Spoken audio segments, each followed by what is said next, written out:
مدینہ مدینہ مدینہ مدینہ نبی کا شہر ہے یہ شہر مدینہ، یہ صبح بسم اللہ الرحمن الرحیم والصلاة والسلام علی رسولہ الکریم وعلی آلہ وصحبہ اجمعین، اما بعد۔ ٹریفک کا اصول ہے کہ رش زیادہ ہو تو پھر دائیں بائیں دیکھو، سیدھے ہاتھ کے شیشے میں دیکھو، الٹے ہاتھ کے شیشے میں بھی دیکھو، جو تمہارے سامنے شیشہ ہے اس پر بھی دیکھو اور سکرین پر بھی دیکھو۔ ڈرائیور کو 4 جگہ پہ اپنی نظر کو گھمانا پڑتا ہے، کیونکہ ادھر بھی رش ہے، ادھر بھی ہے، پیچھے بھی گاڑیاں ہیں، آگے بھی گاڑیاں، ادھر نہ ٹکر ہو، ادھر نہ ٹکر ہو، پیچھے سے کوئی آ کے مجھے نہ مار دے، آگے میں کسی میں نہ مار دوں، لہذا اس کو یوں کر کے دیکھنا پڑتا ہے، اور تب جا کر وہ سلامتی کے ساتھ اس رش سے نکلتا ہے، ورنہ دائیں بائیں آگے پیچھے سے کہیں نہ کہیں ضرور ٹکر ہو جاتی۔ تو ایک دفعہ خود میں نے گاڑی مار دی تھی، وہ نہر پر میں تھا، تو انہوں نے وہ میری پہلی دفعہ نظر پڑی نہر میں، وہ عجب نمونے کھڑے کیے ہوئے تھے اس کے ڈیکوریشن کے لیے، تو میں گاڑی چلا رہا ہوں، ادھر دیکھنا شروع کر دیا، اگلے کے اندر میں نے ماری گاڑی۔ تو چلو ایک لطیفہ بھی سنا دوں۔ میں حج پہ تھا مدینہ، تو میرے ایک دوست نے کہا کہ میری گاڑی ورک شاپ میں ہے، میرے ساتھ چلو، وہ تم چلا لینا اور یہ میں چلا لوں گا۔ میں نے کہا میں نے کبھی وہ الٹے ہاتھ لیفٹ ہینڈ والی کبھی چلائی نہیں، تو کوئی ٹکر نہ ہو جائے۔ کہنے لگا اس میں کیا، ادھر بیٹھو یا ادھر بیٹھو، تمہیں چلانا تو آتا تو ہے لیکن اندازہ کوئی نہیں ہے، اور نہیں کچھ نہیں ہوتا، چلو چلو۔ میں کہا چلو، اب وہ چل پڑے۔ تو ایک بدو کسی سڑک سے نکلا، اور قاعدہ یہ ہے کہ آپ تھوڑا سا پیچھے رک کے دیکھو آنے جانے والوں کو، کلیئر ملے تو چلو۔ وہ بدو بادشاہ اس نے اندر ڈال دی گاڑی، اور مجھے آئیڈیا نہیں ہے، پہلی دفعہ میں اس طرح بیٹھ کے چلا رہا ہوں، تو میری گاڑی کا کونا اس کے بمپر میں لگا۔ وہ گاڑی تھی شیورلیٹ بڑی، تو بمپر اس میں پھنس گیا اور اس کو گھسیٹ کے لے جا رہا۔ اب مجھے کھڑ کھڑ کی آواز آنی شروع ہو گئی۔ میں نے کہا یہ کیا چکر ہے، یہ کھڑ کھڑ کیا ہو رہا ہے؟ میں جا رہا ہوں۔ تو بدو نے پیچھے سے گاڑی بھگائی، اور ایک دم جو میں چلا گیا نا کوئی تو 1 فرلانگ 1.5 فرلانگ اسے آگے آ کے بریک لگائی۔ میں کہا ابھی لگتا ہے اے کام خراب ہو گیا۔ تو نکلا غصے سے، تو مجھے سمجھ میں آ گیا کہ شاید اس کی گاڑی کا کوئی چیز پھنس گئی۔ میں نے کہا پتر ہون بالکل تو ہون عربی دا ایک لفظ بھی بولے تو تیری خیر نہیں۔ اس نے آ کے دروازہ کھولا، انزل۔ میں کہا حاجی پاکستان۔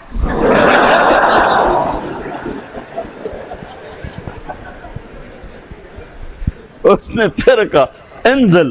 میں کہا حاجی پاکستان۔ اور وہ غصے میں شروع، میں کہا حاجی پاکستان۔ اخیر وہ ہنس پڑا، کہنے لگا جاؤ۔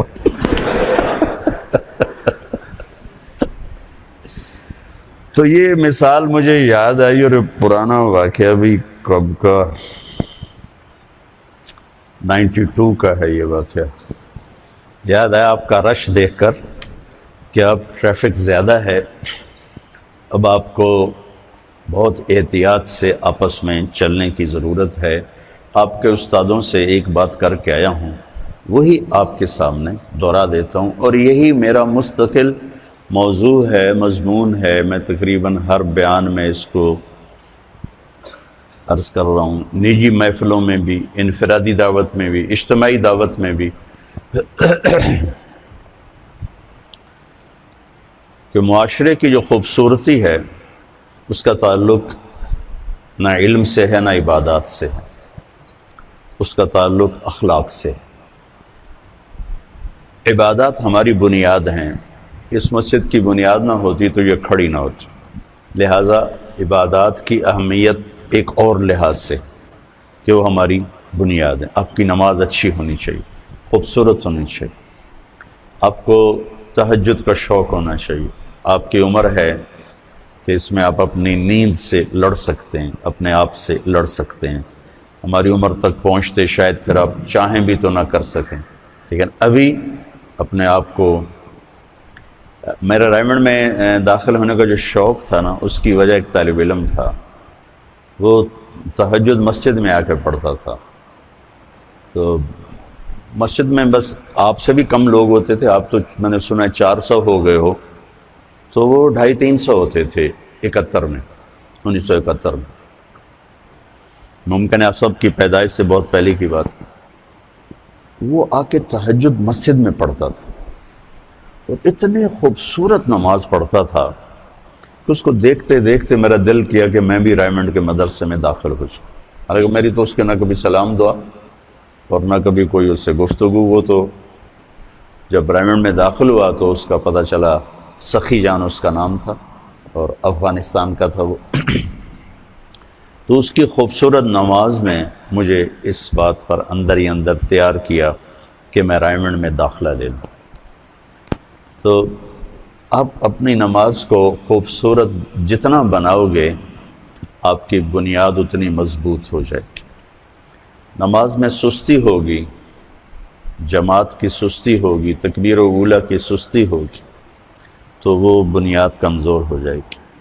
ہمارے ایک دوست تھے، دوست نہیں بزرگ تھے، میاں فضل احمد، بڑے ذمہ دار تھے، تو سارا دن مصروف رہتے تھے اپنی زراعت میں، کھیتوں میں۔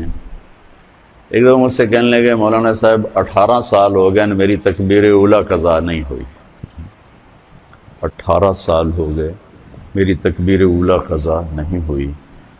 تو آپ تو ہیں ہی ایک چار دیواری میں، آپ کی کبھی رکعت جا رہی ہو، کبھی تکبیر اولیٰ جا رہی ہو، پہلی صف تو یقیناً چھوٹی سی ہے، لیکن شوق تو ہو کہ پہلی صف ملے۔ تو یہ اس میں کمزوری آپ کی بنیاد کو کمزور کر دے گی۔ تو لہٰذا ایک تو بیس بنیاد آپ اپنی نماز کو خوبصورت بنانے کی کوشش کرو، یہ آپ کے کردار پر بھی اثر انداز ہوگی۔ ان الصلاۃ تنہی عن الفحشاء والمنکر ولذکر اللہ اکبر۔ اللہ تعالیٰ نے نماز کو ذکر اکبر کا، نماز یہ اللہ کی یاد ہے، سب سے بڑی چیز ہے۔ تو نماز ہماری بنیاد ہے۔ پھر قرآن کی تلاوت، اس میں بجری بھرنے والا، سیمنٹ بھرنے والی، لوہا بھرنے والی چیز ہے۔ صبح شام کی دعائیں، تنہائی کا ذکر، یا چلتے پھرتے جیسے بھی قابو میں آئے، یہ اس کو مزید مضبوط کرنے والی چیز ہے۔ جب آپ کی فاؤنڈیشن مضبوط ہوگی تو اس پر آپ ساری زندگی کی بنیاد کو قائم کر سکتے ہیں۔ تو آپ مختلف شاخوں سے آئے ہیں، کچھ یہاں والے بچے بھی ہیں۔ عمر کا وہ حصہ ہے جس میں سستی، غفلت بھی ہو جاتی ہے، اور کبھی مزاج بھی غالب آ جاتا ہے۔ سستی نہیں ہوتی، غفلت نہیں ہوتی، مزاج غالب آ جاتا ہے اور اس میں تکاسل شروع ہو جاتا ہے۔ تو میں آپ سب بچوں سے یہ گزارش کروں گا کہ اپنی نماز کو خوبصورت بناؤ۔ نماز کا خوبصورت ہونا آپ کے پوری زندگی کے کردار پر اثر انداز ہوگا۔ جو اللہ کے نبی نے فرمایا، جعلت قرۃ عین فی الصلاۃ، میری آنکھوں کی ٹھنڈک ہے نماز۔ تو اس کو آپ بنیاد بناؤ، تہجد کا اہتمام کرو، نوافل کا اہتمام کرو۔ اگر آپ اذان سے 1 منٹ پہلے بھی مسجد میں آ جاؤ تو آپ کی ہر نماز کے ساتھ نوافل ہو سکتے، اب سوائے فجر کی نماز کے وہ سنتیں ہی ہوتی۔ تو آپ بڑے خوبصورت طریقے سے اپنے اللہ سے سجدوں کے ذریعے سے تعلق بنا سکتے ہو۔ آپ اس کا اہتمام فرمائیں۔ آپ سب نوجوان ہیں، نوجوانوں میں برداشت کم ہوتی ہے اور اظہار زیادہ ہوتا ہے۔ تو 2 چیزیں آپ کے معاشرے کو خوبصورت بنائیں۔ آپ کا ایک چار دیواری ہے، یہ آپ کا گھر ہے، یہ آپ کا مدرسہ ہے، یہ آپ کی رہائش گاہ ہے، یہ آپ کا سکن ہے، یہ آپ کا ہاسٹل ہے، جو اس کو نام دے دو۔ بہرحال اس وقت آپ ایک خاندان کے 400 افراد جہاں جمع ہو، اپنے استادوں سمیت، یہاں کے خدام سمیت، اس میں جو خوبصورتی آئے گی اجتماعی طور، انفرادی خوبصورتی ہے کہ بنیاد اچھی ہو، وہ نماز، ذکر، تلاوت، اور اجتماعی خوبصورتی آئے گی آپ کے اچھے اخلاق سے، آپ کے اچھے اخلاق، آپ کے میرے اچھے اخلاق، برداشت کر، سہ جانا، پی جانا، بہت بڑی طاقت بنیں گے آپ اگر آپ کو سہنا آ گیا اور برداشت کرنا آ گیا۔ چونکہ جب آپ برداشت کرتے ہیں نا تو اندر میں ایک طاقت پیدا ہوتی ہے، وہ طاقت آپ کی روح کو پرواز دیتی ہے اور اگلوں کے لیے تسخیر کا کام دیتی ہے۔ اور اگر آپ پھٹ گئے تو بم کے پھٹنے سے کیا ہوتا ہے؟ تباہی آتی ہے۔ جب آپ پھٹیں گے یا میں پھٹوں گا تو معاشرے میں تباہی آ جائے گی۔ تو اس کے لیے آپ دو چیزوں کا اہتمام فرمائیں۔ ایک، اپنی زبان کی حفاظت فرمائیں۔ آپ اس 400 کے معاشرے میں کوئی غیبت کرنے والا نہ ہو، کوئی جھوٹ بولنے والا نہ ہو، کوئی کسی کو طنز کرنے والا نہ ہو، تانا دینے والا نہ ہو۔ ایسی بات جو کسی کے دل پہ جا کے چوٹ مارے، اس سے آپ اپنی زبان کو صاف کریں۔ کبھی اس پہ قابو پا سکیں گے، کبھی نہیں، کبھی رہ جائے گا، کبھی ہو جائے گا۔ تو جب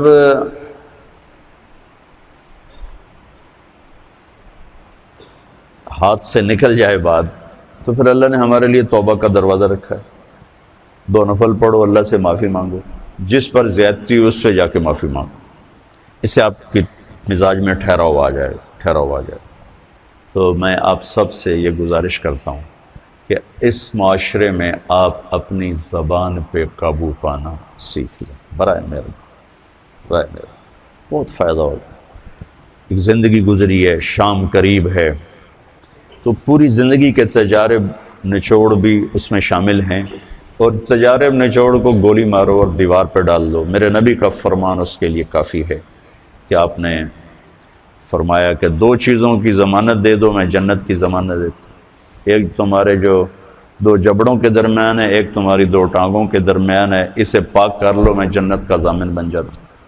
اور معاذ بن جبل سے فرمایا کہ تمہیں پورے دین کا نچوڑ بتاؤں؟ کہ جی کیا؟ تو آپ نے اس حدیث کو میں نے پتہ نہیں ہزاروں لاکھوں دفعہ بیان کر دیا ہے، اور ہر دفعہ بیان کیا ہے کہ اچھا یہ ایسے کر کے کیوں فرمایا؟ یہ پہلے کیا، پھر کہا کف ھذا، اور کہا کس کو ہے؟ جن کے بارے میں آتا ہے کہ اس امت کے علماء کا جھنڈا قیامت کے دن معاذ بن جبل کے ہاتھ میں ہوگا۔ اتنے بڑے آدمی۔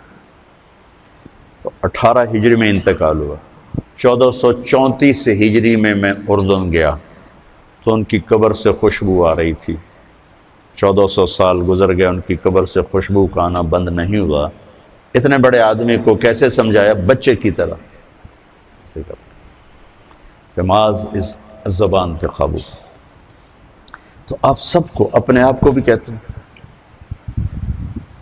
وہ عرب خطیب کہتے ہیں اوصیکم نفسی اولا وایاکم کر کے عام طور پہ خطبہ شروع کرتے ہیں، تو میں بھی اپنے ذات سے شروع کر کے آپ سے یہ عرض کرتا ہوں بچوں کہ اپنی زبان پہ قابو پانا سیکھو۔ یہاں اس کی مشق کر لو۔ یہ چھوٹا سا میدان ہے، چھوٹا، ایک تالاب میں ہے، آپ تالاب، یہاں سے نکل کر آپ ایک سمندر میں کودیں گے جہاں کہ رشتوں کی فہرست ہوگی، تعلقات کی فہرست ہوگی، ناگواریوں کے خوفناک خاردار کانٹے ہوں گے، کہیں کہیں پھول ملیں گے ورنہ کانٹوں سے بھرا جہان ہے۔ اگر آپ نے یہاں پریکٹس کر لی تو پھر آپ اس میدان میں جا کر انتہائی خوبصورت معاشرے کا فرد بن جائیں گے۔ اکھاڑے میں اترنے سے پہلے کثرت کی جاتی، پہلے وہ کرتے ہیں کیا کیا کیا کیا کیا کیا کرتے ہیں، پھر جا کے وہ اکھاڑے میں اترتے ہیں۔ گھنٹوں گھنٹوں اس کی مشق کرتے ہیں، اس کے لیے ویٹ اٹھاتے ہیں، اس کے لیے کیا کچھ کرتے ہیں، پھر جا کر وہ اکھاڑے میں اترتے ہیں۔ آپ کو جتنے بھی ہے، کسی کے پاس 2 سال ہیں، کسی کے پاس 4 سال ہیں، کرنے کو تو ایک دن بھی بہت ہوتا ہے اگر اللہ تعالیٰ دل کی آنکھ کھول دے۔ یہاں آپ یہ سیکھ لیں، نہ کریں نہ سنیں، سننی بھی نہیں، کسی کی برائی مت سنیں، کسی کی برائی مت سنیں۔ آپ خوشحال رہیں گے، پرامن رہیں گے. کسی کی برائی نظر آئے تو آنکھیں بند کر لیں، اندھے ہو جائیں، اس کی اصلاح کے چکر میں نہ پڑیں، آنکھوں پہ اپنے پردہ ڈال لیں. ایک صحابی کہہ رہے ہیں ارید ان یسرنی ربی یوم القیامہ، میں چاہتا ہوں اللہ قیامت کے دن میری پردہ پوشی فرمائے. آپ جواب دے رہے ہیں استر عیوب اخوانک یسترک ربک یوم القیامہ، تو اپنے بھائیوں کے عیب چھپا، اللہ تیرے عیب چھپائے گا. ایک یہ بات، نہ کسی کی کمی بولو، نہ سنو، نہ دیکھو، تو آپ کے دل کا برتن صاف رہے، خوش رہو گے. جب بولو گے، جب سنو گے، جب دیکھو گے، پھر آپ کے دل میں زہر بھر جائے گا، نفرت بھر جائے گا، غضب بھر جائے گا، کینہ بھر جائے گا، حسد بھر جائے گا، بغض بھر جائے گا. تو بہت بڑی چیز میں آپ کو بتا رہا ہوں کہ اپنی زبان پہ آپ قابو پانا سیکھ لیں. تو آپ کا اپنا بھلا ہے. جب آپ عملی میدان میں جاؤ گے تو آپ کے پاس ایک طاقت ہوگی. کبھی بیوی کے رویے ایسے، کبھی اولاد کے رویے، کبھی ماں باپ کے، کبھی بھائیوں کے، کبھی رشتہ داروں کے، کبھی پڑوسیوں کے، کبھی ساتھیوں کے. تو آپ کو اللہ تعالیٰ ہمت دے گا کھڑے ہونے کی. تو ایک تو آپ سب بچے اس کی نیت کرو کہ زبان پہ انشاءاللہ قابو پانا. ٹھیک ہے، سچ بولنا ہے، جھوٹ نہیں بولنا. جھوٹ لعنت ہے ہر انسان کے. اچھے بولنے، غیبت نہیں کرنا، بہتان نہیں باندھنا، کسی کو بے عزت نہیں کرنا، کسی کی بے اکرامی نہیں کرنا، کسی کی اصلاح کے چکر میں اس کے عیب نہیں پکڑنا، بس اپنے دھن رے دھنی یا اپنی دھن. دوسری عرض یہ کرنی ہے، یہ بھی ایک حدیث پاک کا مضمون ہے کہ اس دل کو بچوں صاف رکھو، اس میں کسی کی نفرت نہ آنے دو، کسی کا بغض نہ آنے دو، کسی کا حسد نہ آنے دو، کسی سے کینہ نہ رکھو. بغض اور شحن، بغض ہے صرف نفرت، اور شحن کینہ کہ نفرت کے ساتھ نقصان پہنچانے کا بھی چکر ہو کہ کسی طرح اس کی ٹانگ کھینچو، کسی طرح اس کی ٹانگ کھینچو. تو دل کو صاف رکھو اور ہر معاملہ کرنے والے کی تعویل کرو. میرے چھوٹی عمر میں مجھے شہرت مل گئی، ایک دم مل گئی ایسے کر کے. تو جہاں محبت کرنے والے ہوتے ہیں پھر وہیں یہ انسانی فطرت ہے، حسد بھی آتا ہے، نفرت بھی آتی ہے، بہت کچھ آ جاتا ہے کہ یہ کیوں. تو مجھے ایک بہت بڑی مشکل کا سامنا کرنا پڑا. جھوٹے الزام اور بہتان. ہذا سبحانک ھذا بہتان عظیم، ایسا کچھ. تو میری پیشی ہو گئی مولانا جمشید صاحب کے پاس. تو فرمان لگے تو کیا سوچتا ہے کہ انہوں نے یہ کیوں کیا ہے؟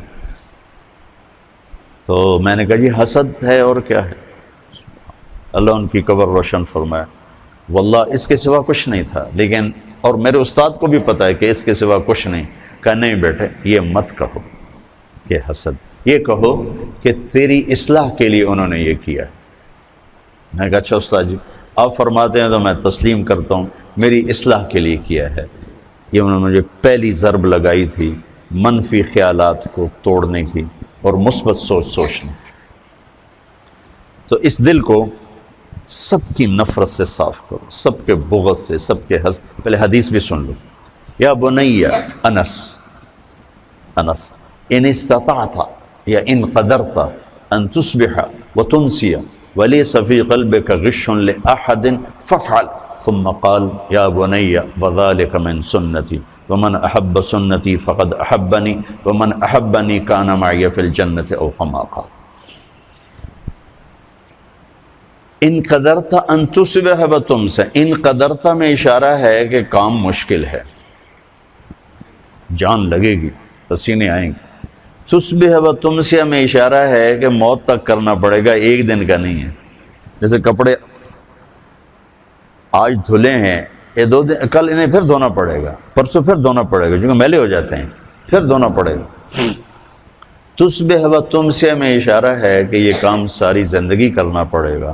کیا کہ اپنے دل کو سب کی نفرت سے، غش سے، کھوٹ سے، غل سے پاک کر. اور آپ عجیب رحمت للعالمین، اپنے نبی کی رحمت للعالمین ہی دیکھو. آپ نے فرمایا لے احد، لے مسلم، لے مومن نہیں، لے احد. لے احد میں ساری دنیا آ گئی نا، غیر مسلم بھی آگے کہ نہیں آگے؟ ٹھیک، کہ تیرے دل میں کسی کے لیے کھوٹ نہ ہو، صاف کر دو. تو میں آپ دوسری گزارش آپ بچوں سے یہ کروں گا کہ اپنے دل کو صاف رکھنے کی محنت کرو. 2002 کے حج میں سعید انور، انضمام الحق، مشتاق، یہ میرے ساتھ تھے حج میں. تو ایک غیر مقلد نے بڑی میرے اوپر چڑھائی کر، بدتمیز، حد درجے کی بدتمیزی.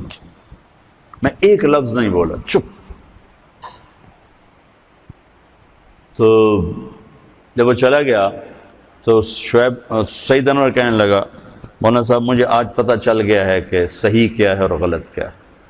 آج مجھے پتہ چلا کہ جب وہ بدتمیزی کر رہا تھا میرا جی چاہ رہا تھا ایک چھکا میں اس کو مار دوں، لیکن پھر مجھے خیال آیا کہ آپ چپ بیٹھا، میں کیوں غصے ہوں گا، میں بھی چپ کر کے تھوڑا تماشا ویندا رہا. مجھے آج پتہ چل گیا ہے کہ صحیح کیا ہے غلط کیا ہے. میں طاہر القادری صاحب سے مل کر آیا تو یہاں دو نوجوانوں نے مجھے پکڑ لی، اتنی گالیاں دیں قادری صاحب کو، اور زمین پہ تھوک کر اوپر پاؤں مسل کر کہنے لگا میرے نزدیک طاہر القادری کی اتنی بھی حیثیت نہیں. میں کہا بیٹا جو لوگ اہل حق ہوتے ہیں ان کے ایسے اخلاق نہیں ہوتے. السلام علیکم. اس کو پھر آگے بات ہی نہیں آئی. بھائی تم اختلاف کرو، اختلاف کرو، وہ تو اختلاف سے تو زمانے کا حسن ہے، لیکن نفرت تو نہ، کفر تک تو نہ پہنچو. اگر تمہارے نزدیک وہ وہاں تک پہنچے ہوئے ہیں تو پھر ان کے لیے ہدایت کی دعا کرو، ان سے پیار کرو، ان سے محبت کرو. میں نے ایک مناظرہ دیکھا، وہ میں یہ بہت کم دیکھتا ہوں، آپ کو بھی کہتا ہوں یہ واٹس ایپ استعمال نہ کرو، یہ تمہارے ذہنوں کو برباد کر دے. اس میں منفی زیادہ ہے، مثبت کم ہے. اور بکواسات آپ کے دماغ کا ایک چھاپا ہے، اس پہ غلط نہ چھپنے دو، صحیح چھاپو، صحیح چھاپو. اگر آپ نے حافظے کو اچھا رکھنا چاہتے ہو تو یہ فیس بک مت استعمال کرو، واٹس ایپ مت استعمال کرو، اس سے آپ کا دماغ برباد ہو جائے گا، تباہ ہو جائے گا. ہر وقت آپ ذہنی خلجان کا شکار ہو. لیکن چونکہ اس ماحول میں رہتے ہیں تو میں نے وہ پتہ نہیں کسی وہ نکل آیا تو میں نے دیکھا ایک طرف دیوبندی مناظر اسلام بیٹھے تھے اور ایک طرف غیر مقلد بیٹھے تھے، اور جنگ ہو رہی تھی، رفع یدین پر جنگ ہو رہی تھی.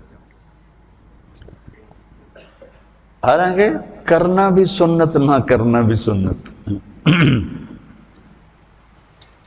اور سارا جھگڑا اولا کا ہے، کرنا اولا ہے، نہ کرنا اولا ہے. اور اس پر اتنی وہ مناظرہ تو نام ہی گالی گلوچ کا بہت، آخر میں گالیاں دیتے اور نام بن جاتا ہے مناظر اسلام. ارے بھائی نبی والے اخلاق ہیں بیٹا، کافر کو بھی گلے لگا. جو جھوٹے منہ کہے میں مسلمان ہوں اس کے آگے بھی بچ جا، تیرا پیار محبت اسے کبھی صحیح راستے پر لے آئے گا.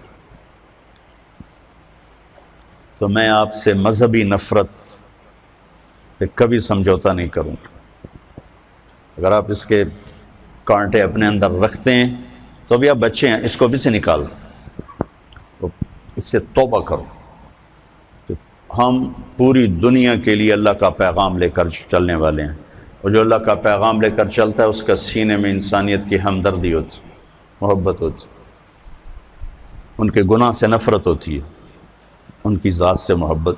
جبھی تو نبی روتا ہے، ورنہ کیوں روئے؟ کیوں روتے ہیں؟ روتے روتے کیوں؟ فلا تذهب نفسك علیہم حسرات کا کیا مطلب؟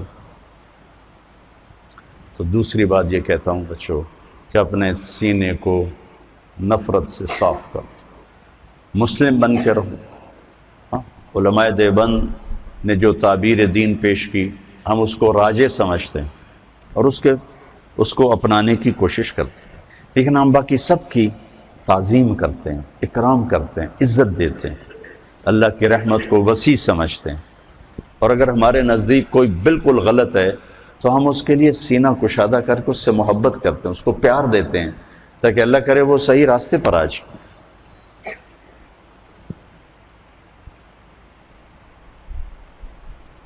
ایک جنازے میں ہم شریک تھے، بہت بڑے مالدار آدمی، کروڑوں اربوں پتی، ان کی بہن کا انتقال، تو ایک مولانا صاحب جنازے کے لیے آئے پڑھانے۔ اب وہ بتا رہے ہیں کہ بھئی نماز جنازہ کیسے ہوتی، اور سارے کروڑوں پتی لوگ کھڑے ہوئے ہیں چونکہ اتنا بڑا آدمی تھا۔ نماز جنازہ میں 4 تکبیریں ہوتی ہیں، پہلی تکبیر کے بعد ثنا پڑھی جاتی ہے، دوسری تکبیر کے بعد درود شریف پڑھا جاتا ہے، تیسری تکبیر کے بعد دعا پڑھی جاتی، اور جن کم بختوں کو دعا نہیں آتی وہ توبہ کریں۔ دوبارہ سنو، چوتھی تکبیر کے بعد سلام پھیرتے ہیں، پہلی تکبیر کے بعد ثنا ہے، دوسری کے بعد درود ہے، تیسری کے بعد دعا ہے، اور جن بدبختوں کو دعا نہیں آتی وہ توبہ کریں، اور چوتھی کے بعد سلام۔ آگے سارے وہ کھڑے تھے جن کو دعا نہیں آتی،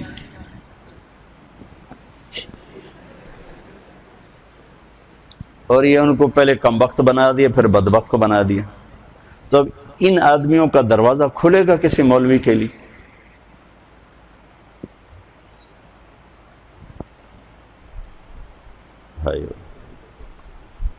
ایک دکاندار جتنے اخلاقی بنا لو، جو دیکھ کے مسکراتا ہے، جی چائے پیش کریے کہ ٹھنڈا پیش کریے، حالانکہ اس نے آپ ہی کی جیب سے وہ پیسے نکالنے ہیں۔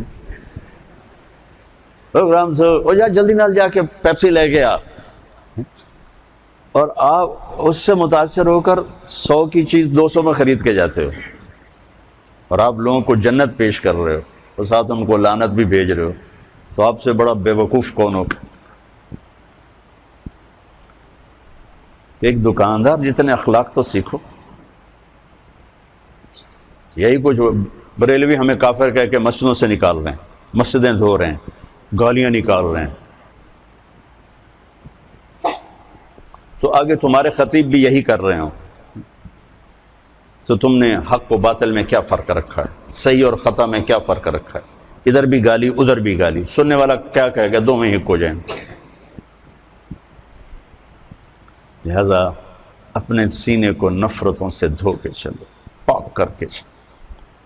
وَلَيْسَ فِي قَلْبِكَ غِشٌّ لِأَحَدٍ فَافْعَلْ، اس پر آپ اور اللہ کے نبی جنت میں ایسے ہو جاؤ، اکٹھے ہو جاؤ۔ تو یہ 2 باتیں ہیں، آپس میں بھی نفرت نہ کرو۔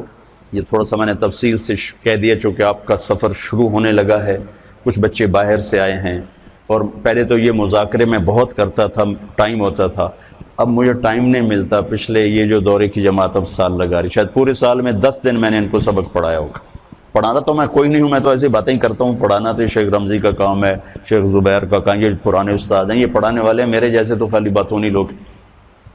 لیکن وہ میری باتیں ہوتی تھیں یہی زندگی سے متعلق، تو فائدہ ہوتا تھا مجھے بھی سننے والوں کو۔ اب وہ بھی نہیں، اب نیا سال شروع ہو رہا ہے، کچھ بچے پہلی دفعہ آ رہے ہیں، کچھ پہلے سے یہاں ہیں، تو میں چاہتا ہوں آپ یہ سفر اس طرح شروع کرو کہ آپ کی زبان محبت کا بول بولے، آپ کے دل کے تاروں پر محبت کے نغمے چھڑیں، نہ نفرت، نہ حسد، نہ بغض، نہ غل، نہ غش، ان میں سے کوئی چیز آپ کے قریب نہ ہو، تاکہ آپ پوری امت کے لیے ایک پیغام محبت بن کے چلو۔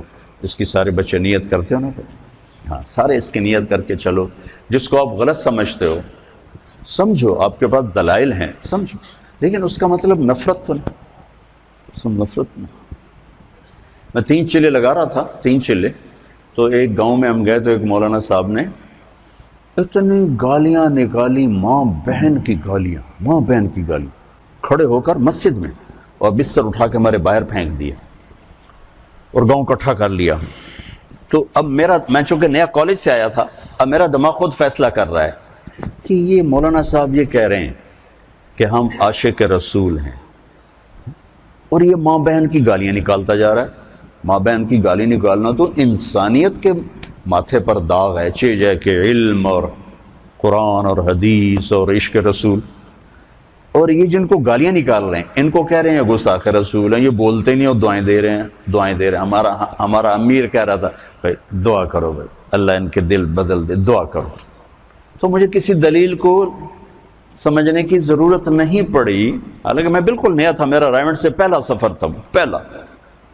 تو اس واقعے نے میرے اندر ترجیحات خود قائم کر دیں کہ یہ گالیاں دینے والا غلط آدمی، یہ صحیح نہیں ہو سکتا، اور یہ جو صبر کر رہے ہیں یہ صحیح آدمی۔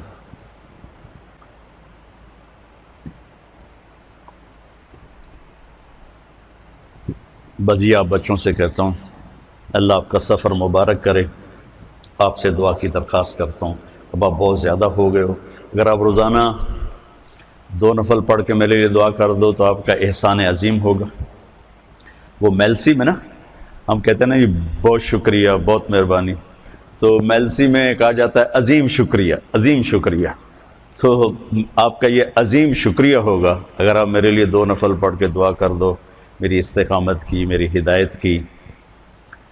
اور نہیں پڑھ سکتے تو کم از کم دعا کے لیے ہاتھ اٹھا دو، تو آپ کا وہ بھی پھر عظیم شکریہ ہے کہ میں جس اس گھاٹی سے گزر رہا ہوں یہ بہت خوفناک ہے، شہرت اور واہ واہ اور زندہ باد، یہ جتنا آدمی کو راستے سے ہٹانے والی چیزیں اتنی اور کوئی چیز نہیں۔ اب عمر کے آخری حصے پر پہنچ چکے ہیں، تو میں بھی اللہ سے رو رو کے مانگتا ہوں کہ یا اللہ اجعل خیر عمری آخرہ وخیر عملی خواتیمہ وخیر ایام یوم القاک فیہ۔ وہ بدو والی دعا میں روز مانگتا ہوں، دن میں پتہ نہیں کتنی دفعہ مانگتا ہوں، آپ سے بھی کہتا ہوں یہ دعا میرے لیے مانگو۔ اللہ، یہ ایک بہت بڑی نعمت ہے، کسی کی شہرت اچھے نام سے، کسی کی محبت لوگوں کے دلوں میں، اسی سے تو آگے سودا بکتا ہے، وہ لوگ بات سنتے ہیں عمل کرتے ہیں۔ تو لیکن اس میں جو مبتلا بہی ہے اس کی جان سولی پہ لٹک جاتی ہے کہ اللہ ہر وقت سامنے رہے، مفاد بیچ میں نہ آ جائیں، اغراض نہ آ جائیں، شہوتیں نہ آ جائیں، ہوس نہ آ جائے، پتہ نہیں کیا کچھ ایسے منہ کھولا ہوا ہے بلاؤں نے، اور بڑے بڑے اژدہا نما بلائیں ہیں جنہیں منہ کھولا ہوا نگلنے کے لیے، اور کلی جان ہے تے لمبا پینڈا ہے، نہ جتی ہے نہ سر تے کپڑا ہے۔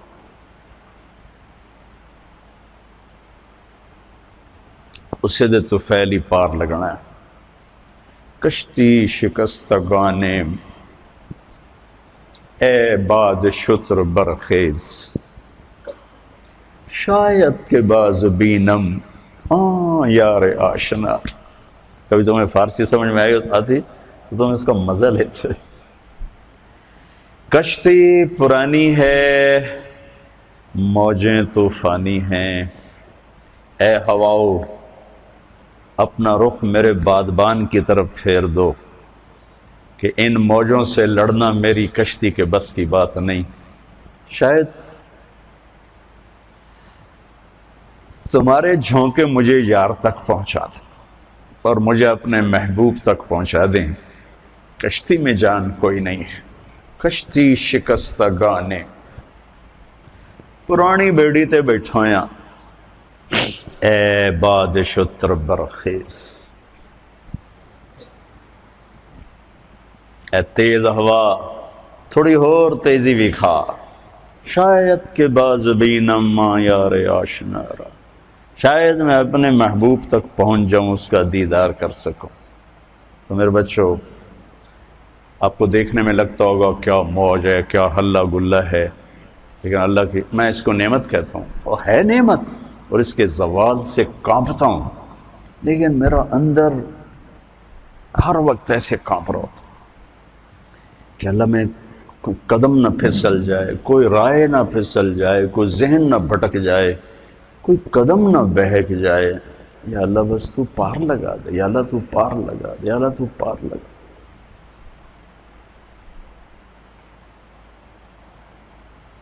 کبھی نہیں سوچا تھا یہ سب کچھ ہوگا، میں نے تو بڑی گمنامی کا سفر شروع کیا،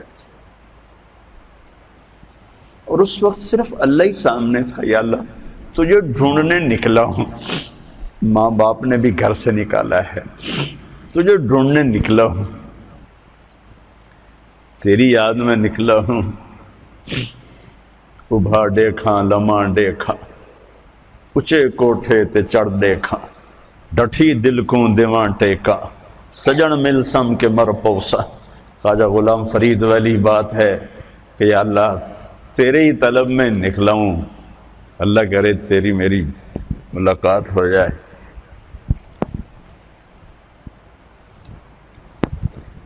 لیکن اب بیچ میں یہ سب کچھ تھا، مجھے کیا خبر تھا؟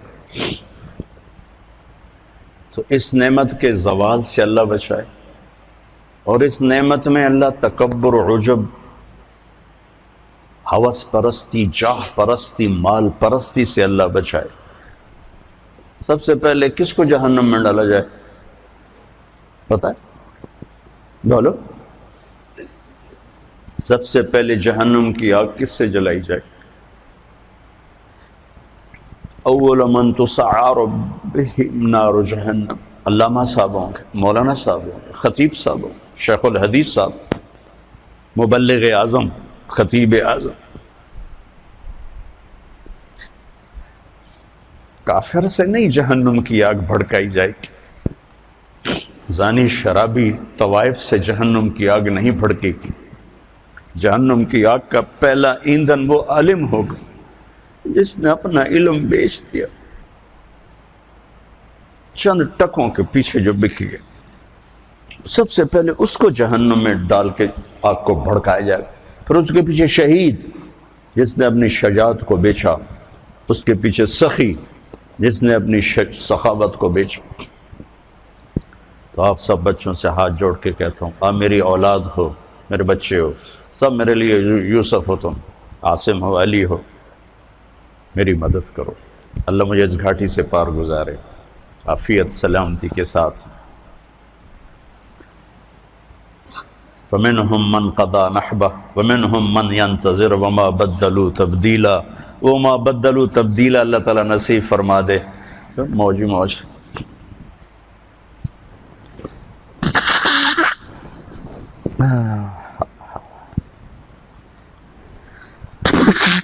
لیتک تحلو والحیات مریرۃ، ابو فراس سیف الدولہ کی تعریف کر رہا ہے، پر میں تو اسے اللہ پہ فٹ کرتا ہوں۔ لیتک تحلو والایام مریرۃ، کہیں ایام ہے کہیں حیات ہے۔ لیتک تحلو والحیات مریرۃ ولیتک ترضى والانام غضاب، ولیت الذی بینی وبینک عامر وبینی وبین العالمین خراب، ولیت الشراب من ودادک صافیہ وشربی من ماء المعین السراب، فإذا صح منک الود فالکل ہین وکل الذی فوق التراب تراب۔ آپ کی دعاؤں کا محتاج ہوں اور آپ سے دعا کا طلبگار ہوں، اور آپ کے لیے میں خود ہر موقع پہ دعا کرتا ہوں جہاں دعا کے موقع ہوتے، تو لہٰذا جب میں آپ کے لیے دعا کرتا ہوں تو آپ بھی میرے لیے کرنا۔ اللہ آپ کا سفر قبول فرمائے، کامیابی سے گامزن ہوں، اور موت تک اپنے اللہ کو راضی کرنے کے نظام آپ کے ساتھ ساتھ چلتے رہیں، آپ ساری دنیا کی ہدایت کا ذریعہ بنیں، آپ کے